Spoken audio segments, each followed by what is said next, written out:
Hello, and thank you for joining me in the Mary C. Doxsee Historic Clothing and Textile Collection in Patton Hall here at Ohio University. This current exhibit is looking at Eastern influences on Western fashion.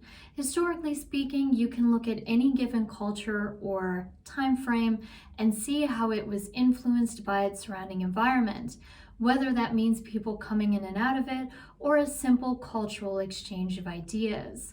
The Silk Road had actually officially opened in the early 100s BC and had remained open for almost 1500 years, closing at the end of the medieval era, at which time trade and travel by sea became more common than by land.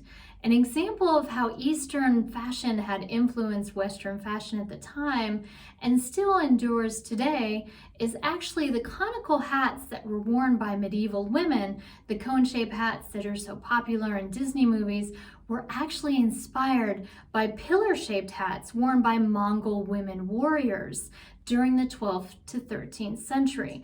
Today, we do have many different influences, of course, globally, and this exhibit is highlighting 20th century influences.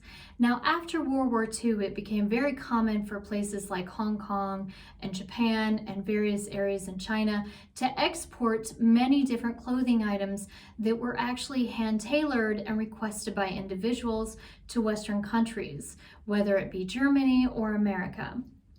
Two examples that we have in the collection, the green dress and the gold dress, were both made by tailors in Hong Kong and have tags to identify as such. Other individuals, other designers took those Asian influence ideas and made them their own. Another example of this is the gold dress that you see from the 1970s. If you look closely at it, it actually has images of bamboo on it in gold and various colors. Also, the black and blue dress behind me has images of Asian style flowers like the lotus flower as well as bamboo. So come on down and check out the collection here in Patton Hall when you get a moment, and thank you for joining me.